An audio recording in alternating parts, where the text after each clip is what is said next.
Ya, Bapak Ibu, saudara-saudari sedama, selamat pagi semuanya. Semoga kita semua dalam keadaan sehat dan bahagia. Ya, ya, ya, Bapak Ibu, saudara-saudari sedama, sebagai umat Buddha yang baik, kita patut untuk mempraktekkan apa yang Sang Buddha ajarkan. Ada 3 hal yang merupakan intisari ajaran Sang Buddha, yaitu 1, tidak berbuat jahat, yang kedua, memperbanyak kebajikan, dan yang ketiga, mensucikan pikiran. Inilah 3 hal yang patut kita praktekkan di dalam kehidupan sehari-hari. Tidak berbuat jahat berguna untuk menghindarkan kita dari penderitaan sebagai akibat dari perbuatan jahat tersebut. Memperbanyak kebajikan berguna untuk mendapatkan hal-hal yang baik di dalam kehidupan. Apakah itu kekayaan, kesehatan, kecantikan, kepandaian, kekuasaan, dan lain-lain sebagainya. Mensucikan pikiran berguna untuk mengurangi penderitaan batin kita supaya kita bisa hidup bahagia, damai, tenang, bahkan bisa membebaskan kita sepenuhnya dari penderitaan, membebaskan kita dari siklus kelahiran dan kematian. 3 hal ini harus kita praktekkan semuanya, bukan 1 atau 2. Sekedar tidak berbuat jahat, memperbanyak kebajikan tidaklah cukup. Kenapa?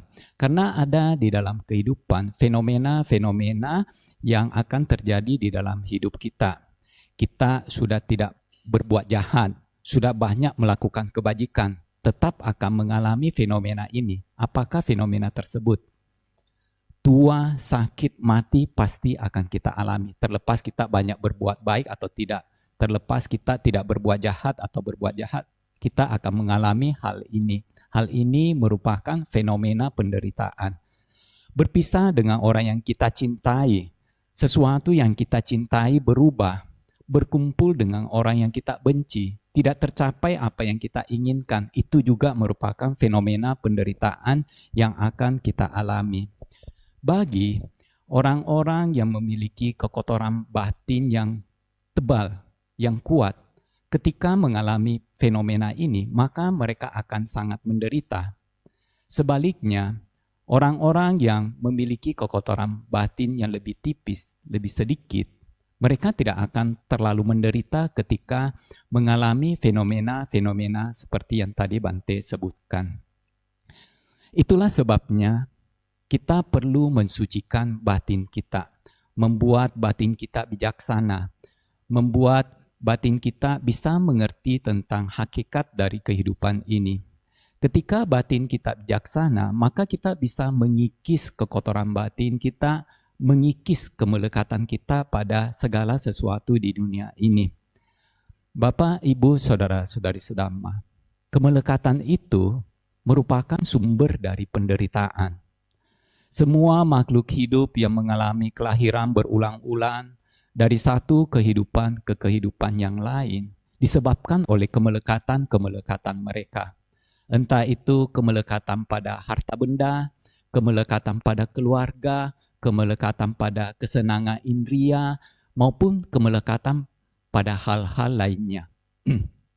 Kemelekatan merupakan ikatan yang mengikat makhluk hidup untuk terus terlahir kembali berulang-ulang.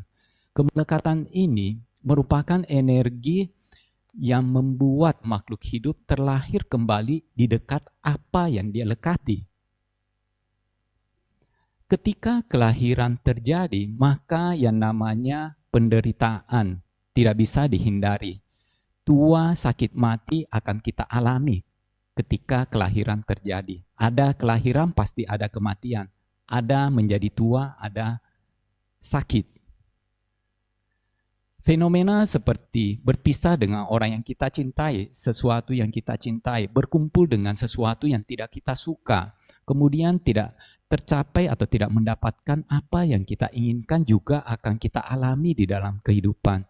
Itulah sebabnya dikatakan bahwa kemelekatan merupakan sumber dari penderitaan. Ketika ada kemelekatan, maka pasti ada kelahiran. Ketika ada kelahiran, maka pasti ada penderitaan. Hal ini tidak bisa dipisahkan. Bapak, Ibu, Saudara-saudari sedama, di dalam kehidupan, kita memiliki kemelekatan pada banyak hal. Bukan hanya pada satu atau dua. Kita bisa melekat pada kekuasaan, kita bisa melekat pada badan jasmani kita bisa melekat pada harta benda, bisa melekat pada mobil, kendaraan, rumah, bisa melekat sama keluarga kita, bahkan kita bisa melekat pada sesuatu yang buruk, sesuatu yang mendatangkan penderitaan bagi kita tanpa kita sadari. Contohnya seperti yang dialami oleh Ratu Malika. Ratu Malika melekat kuat dengan penyesalannya. Dia sulit untuk melepaskan penyesalannya. Walaupun penyesalan itu menimbulkan penderitaan, tetapi dia masih tetap melekat kuat dengan penyesalan tersebut. Jadi dia itu menyesali atas perbuatan yang pernah dilakukan kepada Raja Pasenadi Kosala. Dia menuduh Raja Pasenadi Kosala telah melakukan hal yang tidak senonoh dengan seekor kambing betina. Kemudian dia juga berbohong bahwa kamar mandi yang barusan dia pakai adalah kamar mandi yang aneh. Kalau seseorang masuk ke kamar mandi tersebut, maka akan terlihat ada dua bayangan, ada dua gambaran. Nah, itu yang dia lakukan kepada Raja Pasenadi Kosala. Raja Pasenadi Kosala sangat baik kepada Ratu Malika. Dia memperlakukan Ratu Malika betul-betul penuh dengan cinta kasih, memberikan kebahagiaan, memberikan hal-hal yang dia butuhkan, memberikan kesenangan, memberikan kenyamanan. Tetapi sebagai balasan, Ratu Malika menuduh Raja Pasenadi melakukan hal yang tidak senonoh dengan seekor kambing betina. Apa yang dilakukan ini membuat Ratu Malika menyesal. Dia sulit untuk melepaskan kemelekatannya. Terus dibawa-bawa pikiran penyesalan ini. Ratu Malika merupakan ratu yang banyak melakukan kebajikan. Dia banyak atau sering berdana kepada Sang Buddha, berdana kepada Bhikkhu Sangga. Dia juga pernah mendengarkan ceramah Dhamma dari Sang Buddha. Tetapi dia itu bukanlah seorang yang telah mencapai kesucian. Dia itu masih manusia biasa. Dia tidak belajar untuk melepas. Dia tidak belajar melepaskan kemelekatannya pada segala sesuatu di dunia ini. Ketika penyesalan timbul, dia susah untuk melepaskan kemelekatan tersebut. Padahal penyesalan itu mendatangkan penderitaan bagi dirinya. Semakin kuat penderitaannya dan semakin lama penderitaan yang dia alami karena diulang-ulang terus pikiran penyesalannya. Sampai akhirnya menjelang ajal, dia meninggal dengan pikiran yang menyesal. Akibatnya apa? Terlahir kembali di alam yang rendah, harus menderita selama 7 hari di alam neraka. Setelah 7 hari baru Ratu Malika terlahir kembali di alam dewata, menikmati kebahagiaan di alam dewata. Bapak, Ibu, Saudara-saudari sedama, itu merupakan contoh bahwa kita bisa melekat pada sesuatu yang buruk di dalam kehidupan ini. Hal ini mungkin kita pernah alami sendiri. Sesuatu yang telah terjadi di masa lalu, sesuatu yang buruk, tetapi kita tidak bisa melepaskan kejadian tersebut. Kita menghidupkan kejadian itu di dalam pikiran kita, mengulang-ulang kejadian tersebut di dalam pikiran kita. Kita begitu melekat sama kejadian itu, sampai kita terus-terus memikirkannya di dalam pikiran. Mungkin seperti seseorang yang telah melakukan kesalahan kecil, lantas dimarahi oleh atasannya. Dimarahi oleh atasannya, dia tidak terima. Wah, saya hanya melakukan kesalahan yang kecil, tapi bos saya marahnya luar biasa. Dia kok melakukan hal itu kepada saya, padahal hal itu hanya persoalan kecil. Nah, walaupun kejadiannya sudah lewat, bosnya sudah tidak marah lagi sama dia, tetapi dia menghidupkan kembali kejadian tersebut di dalam pikirannya, diulang-ulang. Yang mana hal ini membuat dia semakin menderita. Pernah nggak melakukan hal yang demikian. Membuat dia semakin membenci bosnya, membuat penderitaannya semakin lama. Dia tidak belajar melepas, tidak belajar melupakan kejadian yang telah berlalu. Padahal dengan mengulang-ulang hal tersebut, hal itu tidak mengubah sesuatu yang telah terjadi. Hal itu tidak memberikan efek positif pada apa yang telah terjadi.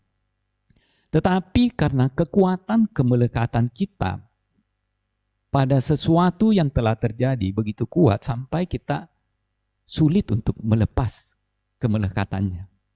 Semakin kuat kemelekatan tersebut, maka semakin sulit bagi kita untuk melepaskan hal tersebut. Itulah sebabnya kita perlu belajar untuk melepas. Belajar untuk hidup saat ini. Belajarlah untuk tidak membawa-bawa sesuatu yang telah terjadi di masa lampau. Kenyataan adalah sekarang ini. Yang telah berlalu sudah tidak terjadi. Yang masa akan datang belum terjadi. Sekarang adalah kenyataan. Kita hiduplah di masa sekarang. Jangan melekat, membawa-bawa sesuatu yang sudah berlalu. Kita menghidupkan sesuatu yang sudah berlalu, hal itu menimbulkan penderitaan di dalam batin kita. Semakin kita ulang sesuatu yang buruk itu, kita akan semakin menderita.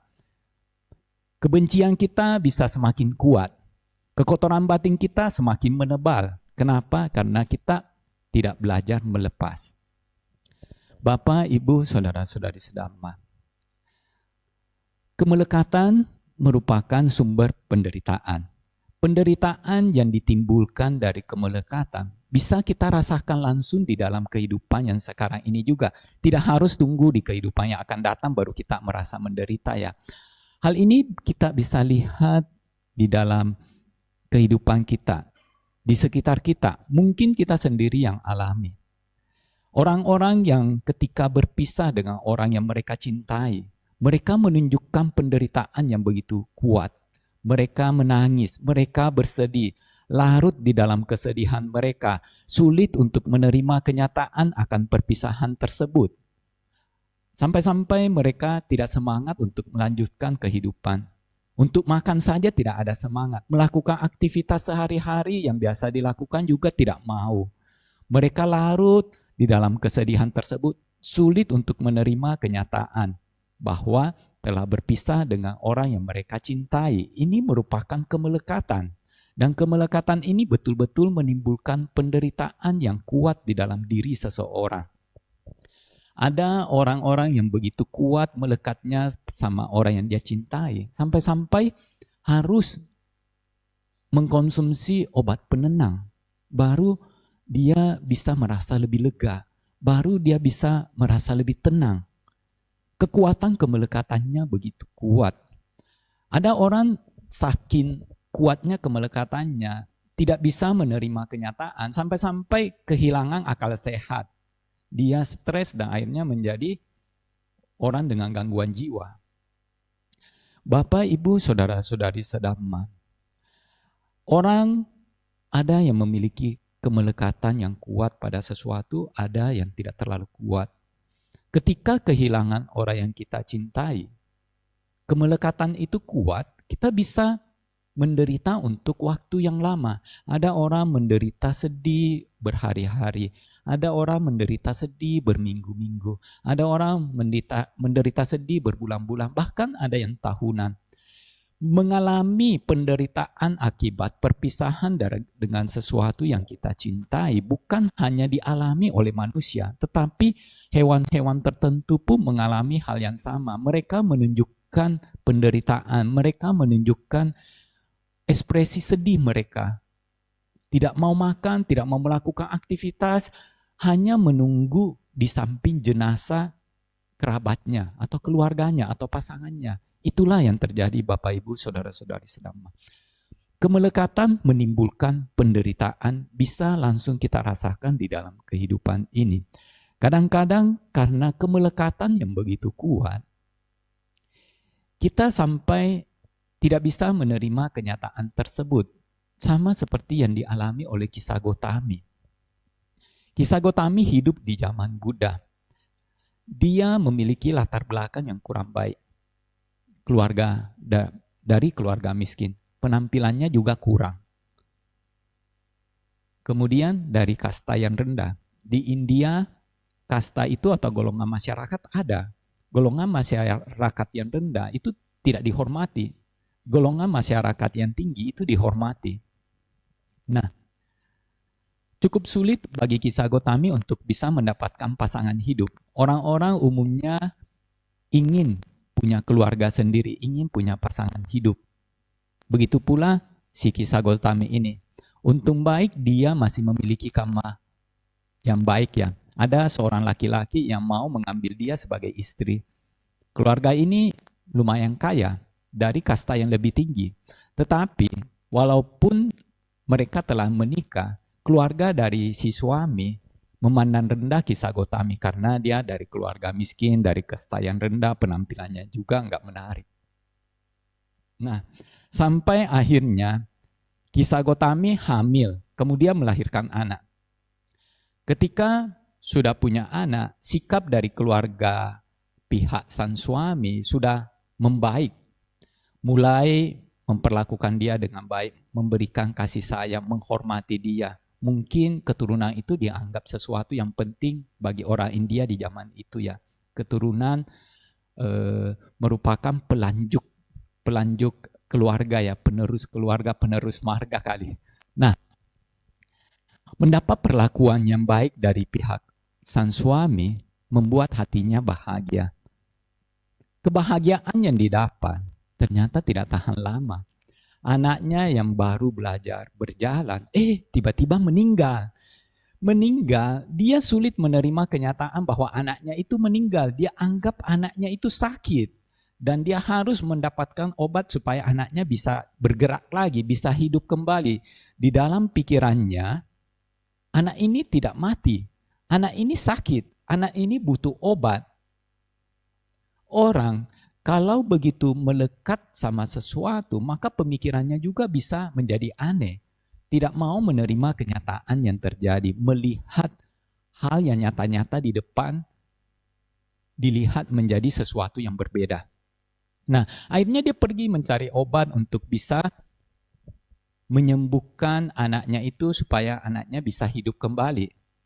Tidak ada obat yang bisa dia dapatkan. Orang-orang pada memperlakukan dia dengan kasar, berkata-kata kasar kepada dia, menganggap dia itu bodoh, dia itu bagaimanalah. Untung baik ada seorang yang bijaksana memberitahu dia, pergi menemui Sang Buddha. Sang Buddha punya obat yang bisa menyembuhkan anaknya. Nah, dia pun pergi sambil menggendong, membawa anaknya ke hadapan Sang Buddha. Dia meletakkan jenazah anaknya di depan Sang Buddha, kemudian memohon kepada Sang Buddha untuk memberikan obat supaya anaknya ini bisa hidup kembali, bisa bergerak. Sang Buddha lantas menyuruh dia untuk mencari segenggam biji lada dari keluarga yang belum pernah ada orang yang meninggal di dalam rumah tersebut. Jadi dia harus pergi cari biji lada itu dari rumah yang belum pernah ada anggota keluarganya yang meninggal. Nah, merasa yakin bisa mendapatkan biji lada yang demikian, dia pun pergi cari. 1 rumah, 2 rumah, 3 rumah dia datangi. Orang-orang mau menolong dia, mau memberikan biji lada kepada dia. Tetapi ketika ditanya apakah di sini pernah ada salah satu anggota keluarga yang meninggal, dia bilang pernah. Dulu kakek saya 2 tahun yang lalu meninggal. Nah, akhirnya dia tidak dapat biji lada. Di rumah kedua, orang tersebut ingin membantu dia, memberi biji lada. Tetapi yang didapat, kembali ada salah satu anggota keluarga yang meninggal. 1 persatu rumah didatangi, rata-rata semua orang ingin menolong. Tetapi kenyataan membuat dia tersadar. Setelah lelah mencari seharian, dia tersadar akan kenyataan bahwa kehidupan ini tidak kekal adanya. Kematian menimpa semua makhluk hidup. Ketika ada kelahiran pasti ada kematian. Anaknya bukan satu-satunya orang yang meninggal. Dia bukan satu-satunya orang yang telah mengalami perpisahan, tetapi semua orang telah mengalami hal tersebut. Menyadari kenyataan ini melalui pengalaman langsung, akhirnya kemelekatannya pada si anak terkikis. Dia sadar akan kebenaran ini, kenyataan ini. Akhirnya karena kemelekatannya sudah tidak ada pada si anak, dia pun menguburkan anaknya di dalam hutan. Setelah itu pergi menghadap Sang Buddha. Setelah menghadap Sang Buddha tanya, Kisah Gotami sudah ketemu enggak biji lada tersebut? Kisah Gotami bilang bahwa dia tidak ketemu. Tidak ada satupun dari orang-orang yang dia temui yang tidak punya keluarga yang belum pernah meninggal. Jadi akhirnya dia mengerti. Sang Buddha lantas membabarkan dhamma singkat. Dan Kisah Gotami berhasil mencapai tingkat kesucian Sotapanna. Dhamma singkatnya tersebut ya tentang kehidupan ini, kehidupan yang tidak kekal, di mana semua orang pasti akan mengalami kematian. Ada kelahiran, pasti ada kematian. Ada perjumpaan, pasti ada perpisahan. Kisah Gotami lantas ditabis menjadi bikuni dan berhasil mencapai tingkat kesucian arahat, tingkat kesucian tertinggi. Bapak, Ibu, Saudara-saudari sedama. Jadi kemelekatan menimbulkan penderitaan di dalam kehidupan kita. Kita perlu belajar untuk melepaskan kemelekatan. Kemelekatan kita itu sangat banyak. Bukan hanya pada satu hal, bisa pada banyak hal. Kemelekatan bisa menghambat kemajuan kita di dalam kehidupan ini. Kadang-kadang atau seharusnya kita sudah berada di atas, tetapi karena kemelekatan kita pada sesuatu, akhirnya kita tidak berhasil mencapai tingkatan yang lebih tinggi. Kemelekatan pada harta benda membuat kita tidak mau berdana. Kemelekatan kita pada harta benda membuat kita kikir. Sama seperti yang dialami oleh Todeya, Brahmana Todeya. Dia seorang penasehat raja. Seorang penasehat raja, dia kaya raya, memiliki harta benda, harta kekayaan yang berlimpah. Tetapi dia itu sangat melekat dengan harta kekayaannya. Dia tidak mau harta kekayaannya itu sampai berkurang. Dia mau mendapatkan harta sebanyak-banyaknya, tetapi tidak mau mengeluarkan sepeser pun uang. Nah, sebisa mungkin dia tidak sampai keluarlah uang yang dia miliki. Nah, karena dia begitu melekat kuat sama uang, sama kekayaannya, dia menjadi kikir. Wihara di dekat rumahnya ada, tetapi dia tidak pernah mau ke wihara. Padahal dia sudah tahu Sang Buddha, dia sudah kenal Sang Buddha, bahwa Sang Buddha adalah seseorang yang telah mencapai penerangan sempurna. Dan dia juga tahu bahwa Sang Buddha mengajarkan tentang berdana. Justru dia tahu karena Sang Buddha mengajarkan tentang berdana, dia tidak mau pergi ke wihara. Jangan-jangan nanti Sang Buddha berhasil merubah pikirannya supaya dia menjadi orang yang dermawan. Karena punya pemikiran yang demikian, akhirnya dia tidak mau ke wihara. Dia membatasi keluarganya juga untuk tidak ke wihara. Kenapa? Kalau ke wihara, jangan-jangan nanti jadi dermawan, jadi orang yang baik. Nanti harta kekayaan yang begitu dia lekati berkurang. Nah, saking kuatnya kemelekatannya pada harta kekayaannya, dia jarang untuk berdana. Tidak mau berdana. Adalah mungkin berdana ya sedikit, mungkin berdana tenaga atau berdana untuk keluarganya, tetapi berdana dalam jumlah yang lumayan besar, dalam jumlah yang sedang itu tidak dilakukan. Nah, kemelekatan yang begitu kuat membuat Todeya ini terhambat kemajuannya. Dia tidak mau berpisah dengan harta kekayaannya. Dia ada menyembunyikan harta kekayaannya di bawah tanah. Jadi dulu itu belum ada bank ya. Untuk menyimpan kekayaan, kalau simpan di lemari, sepertinya lemarinya juga enggak secanggih sekarang ya. Simpan di mana tidak aman. Tempat yang teraman itu biasanya di bawah tanah. Di bawah tanah itu ya ditumpuk gitu. Tapi di bawah tanah kan beresiko juga. Longsor tanahnya atau bagaimana, hilang kekayaan tersebut. Nah, dia sembunyikan. Sampai-sampai anaknya tidak tahu tentang harta kekayaan tersebut, di mana disembunyikan. Sebagiannya, ada sebagian yang anaknya tahu. Kekuatan kemelekatan ini membuat Todeya ketika meninggal dunia terlahir kembali di dekat apa yang dia lekati. Kemelekatan itu merupakan energi yang mendorong dia terlahir kembali di dekat apa yang dia lekati, yaitu harta bendanya, harta kekayaannya. Kira-kira dia terlahir di mana? Di dekat harta benda tersebut. Supaya dia bisa tetap dekat dengan harta bendanya.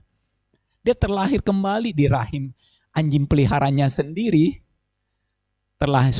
Kenapa? Supaya bisa dekat-dekat dengan harta bendanya. Kalau terlahir kembali sebagai manusia sepertinya tidak terkondisi karena dia tidak memiliki timbunan karma baik yang lumayan baik ya. Dia tidak memiliki timbunan karma baik.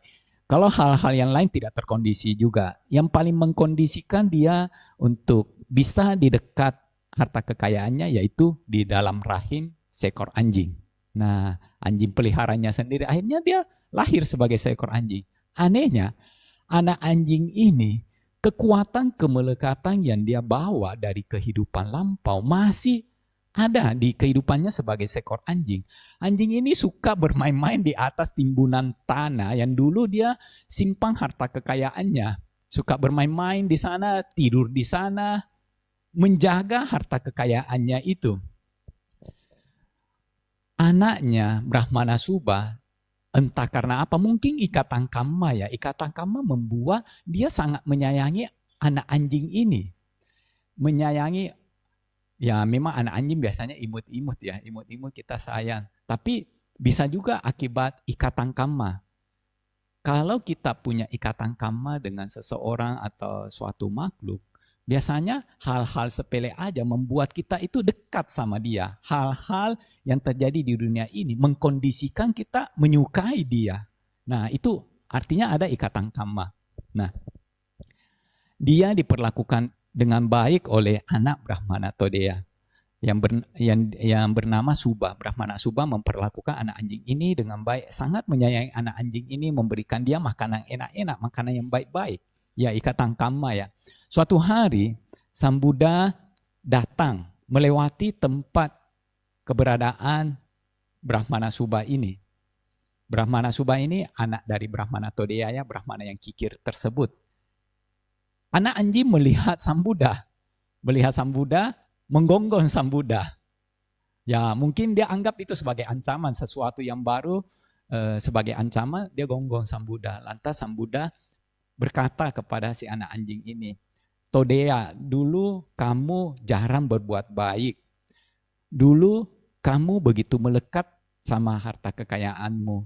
Karena jarang berbuat baik dan melekat dengan harta kekayaanmu, makanya kamu sekarang terlahir sebagai seekor anjing.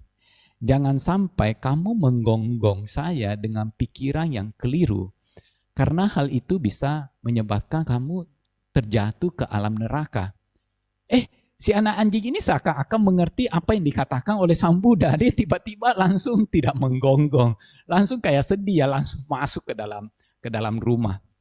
Nah, kesedihannya terbawa terus sampai Brahmana Subha pulang. Pulang dia heran, kok anak anjingnya nggak kelihatan ya? Biasanya kalau dia pulang, anak anjingnya selalu menyambut dia. Ekornya goyang-goyang, lari putar-putar apalah. Menunjukkan ekspresi gembira lah. Akhirnya si Brahmana Subha ini tanya ke pegawainya, apa yang terjadi kok anak anjing itu jadi kelihatan seperti sedih ya. Nah, oleh pegawainya diceritakan bahwa tadi Sang Buddha ada datang lantas mengatakan memanggil anak anjing itu sebagai Todeya. Todeya dulu begini. Nah, mendengar hal itu si Brahmana Subha menjadi tidak senang. Dia berpikiran bahwa Sang Buddha mengatakan bahwa papanya sudah terlahir kembali sebagai anjing, sebagai seekor anjing. Padahal di dalam pemikirannya dia, papanya sudah terlahir di alam yang bagus, alam mulia, alam yang tinggi, alam Brahma gitu. Sang Buddha mengatakan hal yang buruk kepada papa saya. Dia tidak senang, akhirnya dia mendatangi Sang Buddha, mau marah-marah kepada Sang Buddha. Ya belum menunjukkan kemarahan lah, ditekan-tekan lah emosinya. Kemudian ditanya kepada Sang Buddha, benar enggak Sang Buddha tadi memanggil anak anjingnya dengan sebutan Todeya? Bagaimana mungkin papanya terlahir kembali sebagai seekor anjing? Nah, Sang Buddha mengatakan bahwa betul tadi Sang Buddha mengatakan hal yang demikian.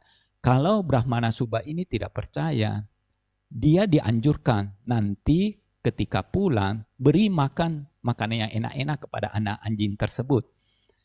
Makan yang enak-enak, kemudian setelah kenyang tanya kepada dia di mana dulu dia menyimpan harta kekayaannya. Ya, dia pikir tidak ada salahnya melakukan apa yang Sang Buddha katakan ya. Toh kalau tidak terbukti, dia bisa datang kembali marah-marah lagi. Nah, akhirnya dia kembali ke rumah dan memberikan makanan yang enak kepada anak anjing. Anak anjing itu makan sampai kekenyangan akhirnya ngantuk pingin tidur. Nah, dalam keadaan pingin tidur ini dia dipanggil papa sama si Brahmana Subha, di mana kamu dulu menyimpan harta kekayaan kamu. Si anak anjing ini tiba-tiba langsung semangat. Dia yang ngantuk langsung semangat, langsung mengorek-ngorek timbunan tanah yang dulu dia simpan harta kekayaannya. Nah, melihat hal ini, Brahmana Subha menyuruh pegawainya untuk menggali tanah tersebut. Benar. Ternyata ada harta kekayaan yang disembunyikan di bawah tanah itu. Akhirnya Brahmana Subha pun menjadi yakin sama Sang Buddha. Ternyata Sang Buddha itu hebat, Sang Buddha itu sakti. Apa yang dikatakan oleh Sang Buddha adalah kenyataan. Di sanalah mulai Brahmana Subha mendatangi Sang Buddha dan bertanya tentang kehidupan. Salah satu pertanyaan yang ditanyakan oleh Brahmana Subha adalah tentang kehidupan. Kok ada perbedaan di antara manusia yang satu dengan manusia yang lain? Ada yang kaya, miskin, cantik, buruk rupa, ada yang sempurna, ada yang tidak sempurna, ada yang pandai, ada yang bodoh gitu. Nah, akhirnya Brahmana Subha menjadi punya keyakinan, menjadi upasaka yang berlindung kepada Sang Buddha, Dhamma, dan Sangha. Nah, Bapak Ibu, saudara-saudari sedhamma, kita bisa lihat bagaimana kemelekatan itu bisa menghambat kemajuan kita. Semakin kita melekat sama sesuatu, maka semakin bisa menderita kita nantinya. Semakin kita melekat sama sesuatu, maka hal itu bisa menghambat kemajuan kita. Jangankan umat biasa ya, para biku pun bisa melekat loh sama sesuatu. Yang namanya juga belum mencapai kesucian ya. Kalau belum mencapai kesucian, kemelekatan itu ya masih ada. Bisa aja kemelekatannya lebih besar daripada umat-umat. Bisa aja sama gitu. Nah, tergantung bagaimana latihan yang telah dijalani, tergantung bagaimana kekotoran batin dari orang tersebut. Bante Tissa merupakan seorang biku yang sudah tua. Nah, dia itu di zaman dulu, di zaman Buddha, untuk mendapatkan jubah itu sulit. Tidak seperti sekarang, jubah sangat mudah untuk kita peroleh. Di bursa-bursa wihara, gudang-gudang wihara, mungkin jumlah jubah itu saking banyaknya ya, bertumpuk di gudang, nggak kepakai gitu.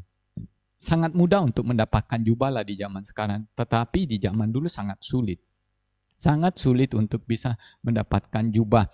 Dan suatu hari Bante Tissa mendapatkan persembahan jubah dari seorang umat.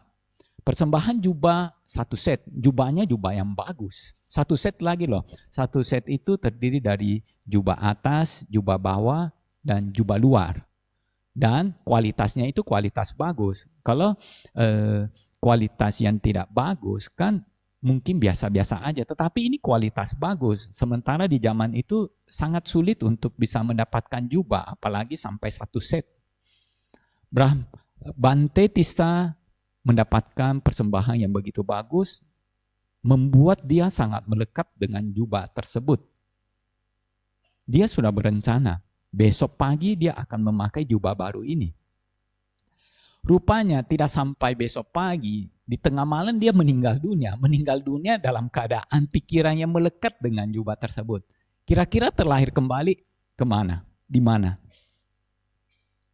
Ya, terlahir kembali sebagai seekor kutu jubah. Dia hidup di dalam lipatan jubah yang dia lekati tersebut. Hidup di dalam lipatan jubah ini, dia hidup selama 1 minggu, 7 hari. Nah, sementara para biku yang ada di sana pada saat itu, berencana mereka diskusi untuk membagikan jubah yang bagus itu. Sayangkan kalau jubahnya nggak dimanfaatin ya, dibuang sia-sia padahal umat sudah korban gitu, memberikan jubah yang bagus, memberikan persembahan yang begitu baik, kok nggak bermanfaat, jadi mubazir. Nah, ketika para biku ini berdiskusi untuk membagikan jubah-jubah itu, ada yang dapat jubah atas, jubah bawah, jubah luar. Kutunya tidak senang. Rupanya kutunya mengerti apa yang sedang didiskusikan, dilakukan oleh para bante. Dia menjadi marah-marah, lari-lari di dalam lipatan jubah itu. Nah, Sang Buddha mengetahui apa yang dipikirkan oleh si kutu. Lantas mengutus seseorang untuk menghentikan pembagian jubah ini. Nah, akhirnya para biku tidak jadi bagi jubah tersebut. Nanti setelah hari ke-8 barulah mereka boleh membagi jubah itu. Akhirnya di hari ke-8 kutunya meninggal dunia dan terlahir kembali di alam dewata. Lantas para biku pun membagikan jubah-jubah itu. Setelah membagikan jubah, mereka tanya kepada Sang Buddha, kok Sang Buddha menyuruh mereka untuk tidak membagikan jubah? Tunggu sampai hari ke-8 baru boleh membagikan jubah-jubahnya Bante Tissa. Nah, Sang Buddha menjelaskan bahwa pada waktu mereka membagi jubah, ada seekor kutu yang merupakan kelahiran kembali dari Bante Tissa. Jadi Bante Tissa karena melekat dengan jubahnya terlahir kembali sebagai seekor kutu. Nah, kutu ini tidak senang atas apa yang mereka lakukan. Kutu ini berpikiran bahwa mereka akan mengambil hartanya dia, miliknya dia. Kan tidak senang, ya namanya miliknya kita nggak mau dong kasih orang lain gitu. Kecuali ya kita sudah mau melepaskannya. Dan si kutu ini belum mau melepaskannya.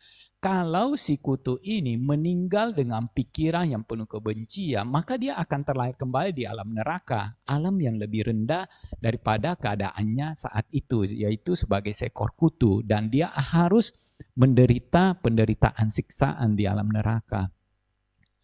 Akhirnya para biku mengerti, oh ternyata demikian. Jadi Bapak Ibu Saudara-saudari sedhamma, kemelekatan yang kuat bisa menghambat kemajuan kita. Kita jadi tidak mau melakukan kebajikan, tidak mau melakukan sesuatu yang berguna, bermanfaat untuk kehidupan kita. Nah, pernah ada kejadian seorang ibu. Ya, kita kan melekat sama banyak hal ya. Ibu ini melekat sama hewan peliharaannya. Siapa sih ini yang punya hewan peliharaan? Kayak anjing, kucing, ataukah hewan-hewan yang lain, ikan. Nah, ibu ini melekat kuat sama anjing peliharaannya ya. Dia menangis datang ke wihara, nangis-nangis. Dia bilang, Bante, anak anjing saya baru meninggal, Bante tolong dong dibacain parita. Biar anak anjingnya bisa terlahir kembali di alam yang baik gitu. Nah, dia sangat bersedih. Nah, Bante di saat itu berpemikiran, ibu ini begitu melekat sama hewan peliharaannya. Seandainya ibu ini meninggal dengan pikiran yang demikian, kira-kira kemana dia akan terlahir kembali? Di dekat apa yang dia lekati? Jadi kita kalau punya hewan peliharaan yang kita sayangi, mungkin mereka imut, mungkin mereka bisa membahagiakan kita ya. Kita elus-elus, kita apa, kita sangat sayanglah mereka. Tapi harus hati-hati, jangan sampai kemelekatannya terlalu kuat. Kita boleh menyayangi dan sudah seharusnya memperlakukan hewan peliharaan kita dengan baik, dengan penuh kasih sayang ya. Tetapi perlu berhati-hati dengan kemelekatan.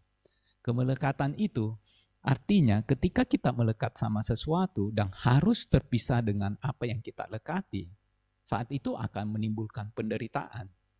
Saat itu akan menimbulkan penderitaan dan kita bisa aja membawa penderitaan ini untuk waktu yang lama. Tergantung seberapa besar kemelekatan kita pada hal tersebut, pada benda tersebut.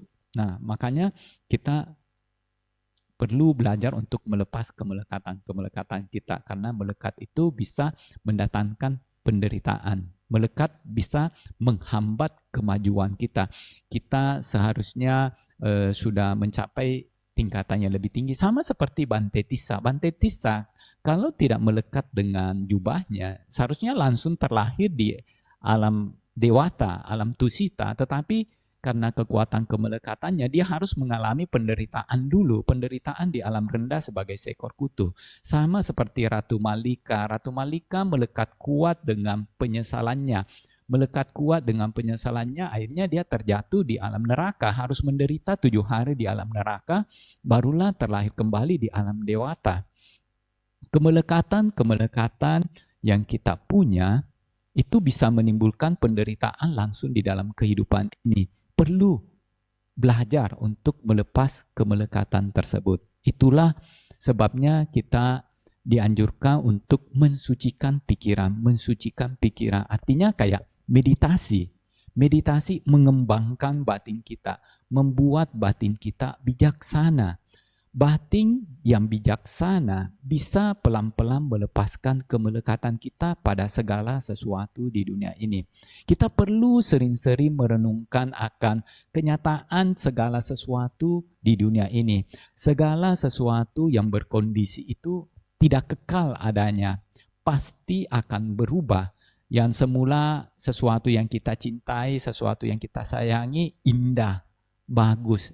Lama-lama dia jadi rusak, lama-lama dia jadi buruk, lama-lama dia tidak berfungsi. Sesuatu yang kita sangat kagumi bisa berubah. Bisa aja dia akhirnya menjadi sesuatu yang kita benci. Ini adalah kenyataan hidup. Kita perlu sering-sering mengingatkan diri kita akan corak dari kehidupan, ciri khas, sifat dari kehidupan yaitu tidak kekal.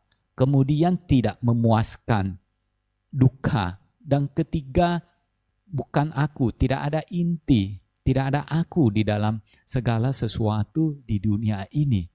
Segala sesuatu yang berkondisi pasti akan berubah. Nah, tadi Bapak Ibu, saudara-saudari sedama pada waktu baca parita, ada baca enggak? Aku akan mengalami usia tua. Aku belum mengatasi usia tua. Aku akan mengalami sakit. Aku belum mengatasi penyakit. Aku akan mengalami kematian. Aku belum mengatasi kematian.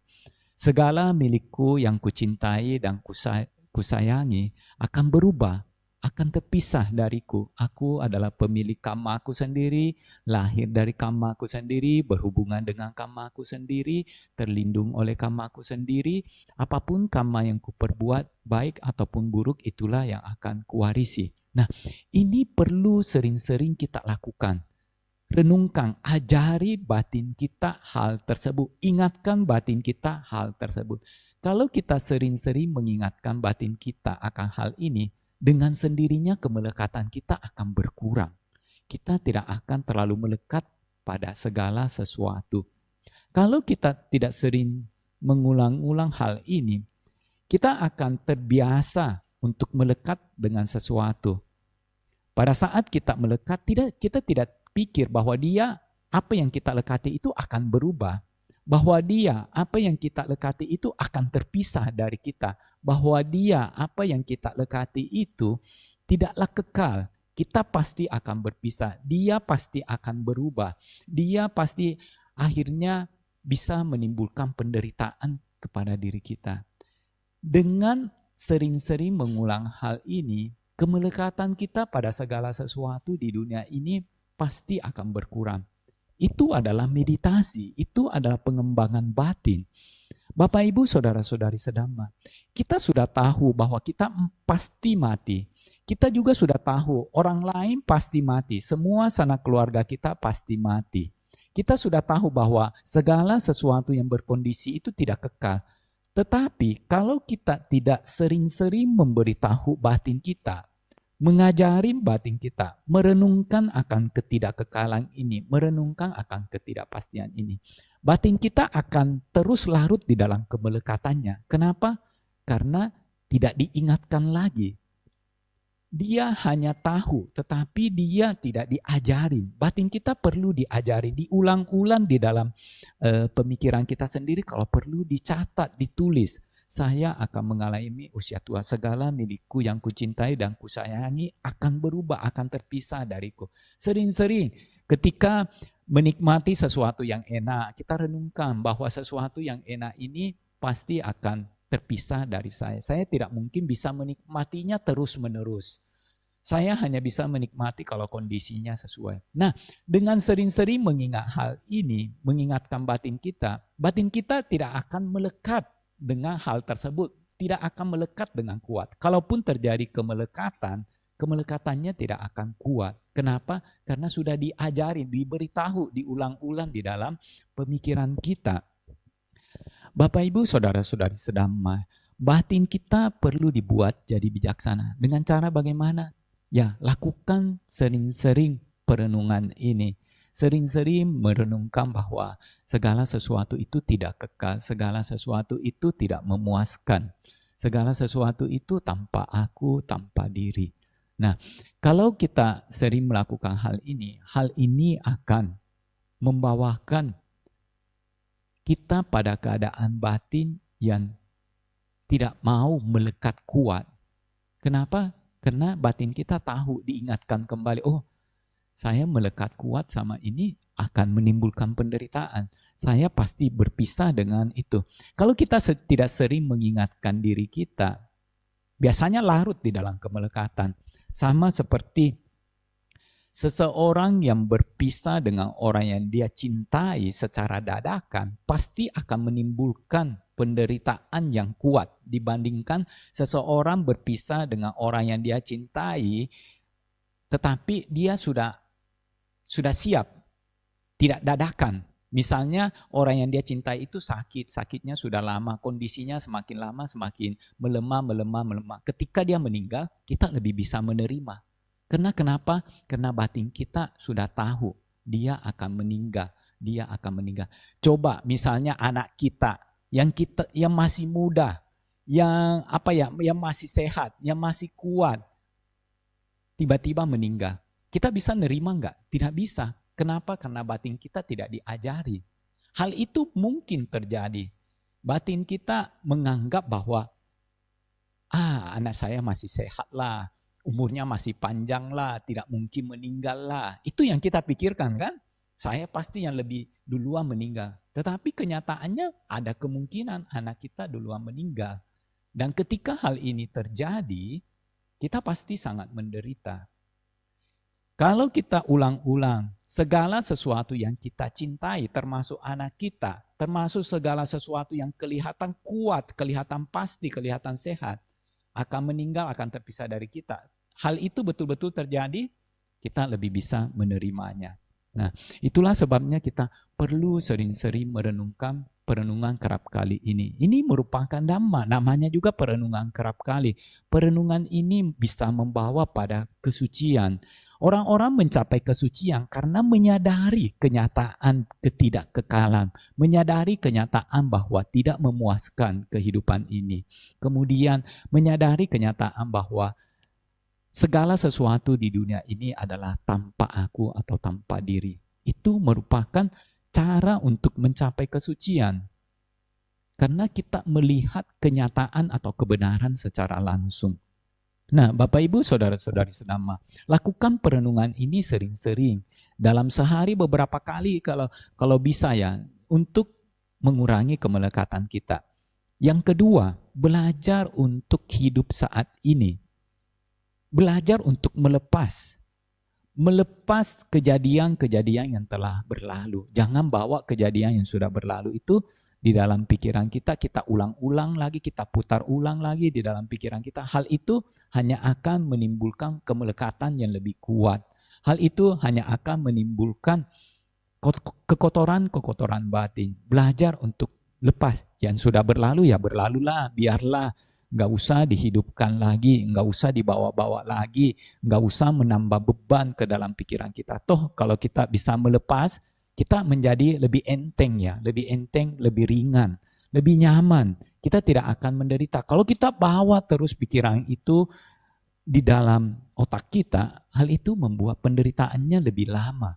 Hal itu membuat kita lebih menderita. Belajar melepas akhirnya kita terampil. Kemelekatan kita akhirnya tidak terlalu kuat pada segala sesuatu. Nah, demikian Bapak Ibu Saudara-saudari sedama, kemelekatan merupakan sumber penderitaan dan kita bisa mengikis kemelekatan kita dengan cara bermeditasi, belajar hidup saat ini dan sering-sering renungkan akan kenyataan hidup yang tidak kekal, yang tidak memuaskan, yang tanpa aku atau tanpa diri. Semoga kita semua semakin maju dalam Dhamma. Sabbe satta bhavantu sukhitatta. Semoga semua makhluk hidup berbahagia.